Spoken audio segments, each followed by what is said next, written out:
Vote चोर गद्दी चोर vote चोर गद्दी चोर वोट चोर गद्दी चोर नहीं चलेगी वोट चोरी नहीं चलेगी वोट चोरी नहीं चलेगी। अस्सलाम वालेकुम रहमतुल्लाहि व बरकातहू। ಎಲ್ಲರಿಗೂ ನಮಸ್ಕಾರ। आज जो है कांग्रेस के जानिब से जो है सीमापुरी चौक पर क्या है एक प्रोटेस्ट रखा गया है। वो प्रोटेस्ट का मतलब ये था कि जो वोट चोरी चली हुई है हिंदुस्तान के अंदर उसके खिलाफ रखा गया है।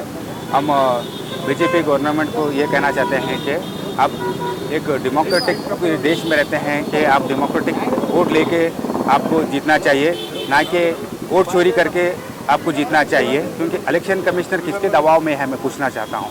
इलेक्शन कमिश्नर क्या बीजेपी के दबाव में चल रहा है?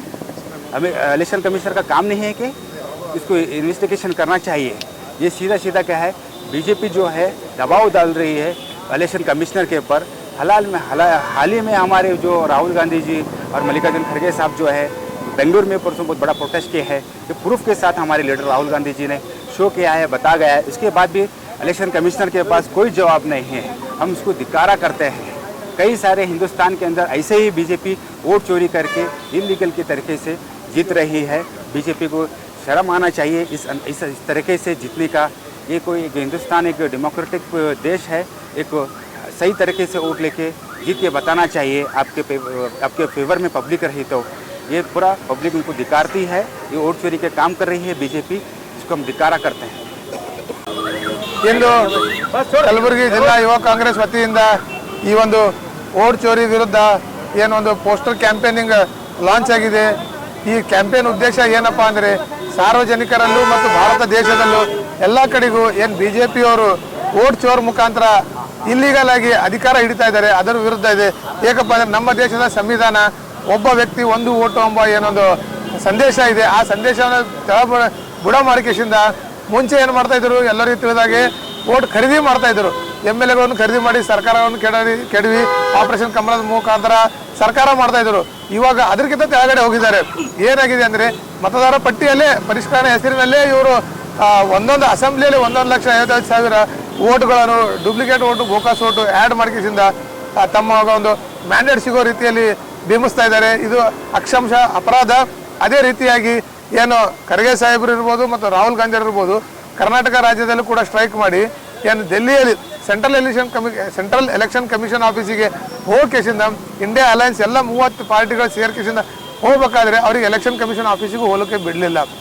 ಅದರ ನಂತರ ಮತ್ತು ರೋಡ್ ಮೇಲೆ ಸ್ಟ್ರೈಕ್ ಮಾಡಿದ್ರು ಕೂಡ ಪೂರಾ ಮೋರ್ ದೆನ್ 300 MLA MP ರಾಜ್ಯಸಭಾಸ್ ಅವ್ರಿಗೆ ಅರೆಸ್ಟ್ ಮಾಡಿದ್ರು।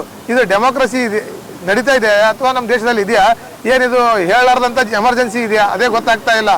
ಏಕಪ್ಪ ಅಂದರೆ ಎಲೆಕ್ಷನ್ ಕಮಿಷನ್ ಅವರು ನಿಷ್ಪಕ್ಷಪಾತವಾಗಿ ಒಂದು ತನಿಖಾ ಸಂಸ್ಥೆ ಹಾಕಿಸಿಂದ ಒಂದು ಎಲೆಕ್ಷನ್ ಕಮಿಷನ್ ಅಪೋಸಿಷನ್ದವರಿಗೂ ಅಷ್ಟೇ ಇರಬೇಕು, ರೂಲಿಂಗ್ವರಿಗೂ ಅಷ್ಟೇ ಇರಬೇಕು ಮತ್ತು ಸಾರ್ವಜನಿಕರು ಏನು ದೇಶದ ಪ್ರಜೆಗಳಿದ್ದಾರೆ ಅವರಿಗೂ ಅಷ್ಟೇ ಇರಬೇಕು। ಯಾವಾಗಲೂ ಎಲೆಕ್ಷನ್ ಕಮಿಷನ್ ದೇಶದ ಪ್ರಜೆಗಳ ಪರವಾಗಿರಬೇಕು, ಹೊರತು ಒಂದು ಪಕ್ಷದ ಕೈ ಗುಲಾಮರಾಗಿ ಇರಬಾರದು।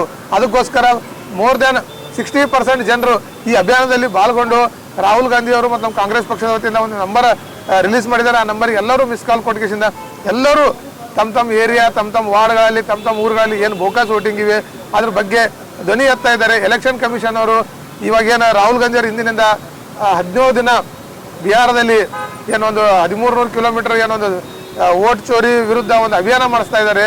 ಅದಕ್ಕೆ ಕೌಂಟ್ರಾಗಿ ಏನೋ ಮಧ್ಯಾಹ್ನ ಪ್ರೆಸ್ ಮೀಟ್ ಇಟ್ಟಿದ್ದಾರೆ। ನಾವು ಎಲೆಕ್ಷನ್ ಕಮಿಷನ್ ಅವರಿಗೆ ಇಷ್ಟೇ ಹೇಳ್ತೇವೆ, ರಾಹುಲ್ ಗಾಂಧಿ ಅವರು ಖರ್ಗೆ ಸಾಹೇಬರು 5 ಪ್ರಶ್ನೆ ಕೇಳಿದ್ದಾರೆ ಎಲೆಕ್ಷನ್ ಕಮಿಷನ್ ಅವರಿಗೆ, 5 ಪ್ರಶ್ನೆಗೆ ಉತ್ತರ ಕೊಡಿ। ಅದೆಲ್ಲ ಬಿಟ್ಟು ಇಷ್ಟೆಲ್ಲ ಯಾಕೆ ಡ್ರಾಮಾಬಾಜಿ ಮಾಡ್ತಾ ಇದ್ದೀರಾ?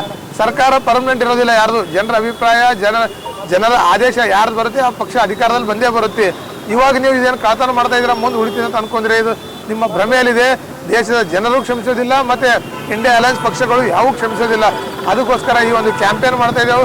ಕಲಬುರಗಿ ಜಿಲ್ಲೆಯಲ್ಲಿ ಕೂಡ ಸುಮಾರು ಒಂದು 50,000 ಪೋಸ್ಟರ್ಸ್ಗಳು ಎಲ್ಲ ಕಡೆಗೆ ಬಸ್ ಸ್ಟ್ಯಾಂಡು, ರೈಲ್ವೆ ಸ್ಟೇಷನ್ನು ಮತ್ತು ತಾಲೂಕು ಪ್ಲೇಸಸ್ಸು, ವಾರ್ಡ್ ಪ್ಲೇಸಸ್ಸು ಎಲ್ಲ ಕಡೆಗೆ ಇದು ಒಂದು ವೋಟ್ ಚೋರಿ ಎಲೆಕ್ಷನ್ ಕಮಿಷನ್ ನಿಷ್ಪಕ್ಷಪಾತ ಆಗೋವರೆಗೂ ಈ ಅಭಿಯಾನ ನಡೀತಾ ಇರುತ್ತೆ।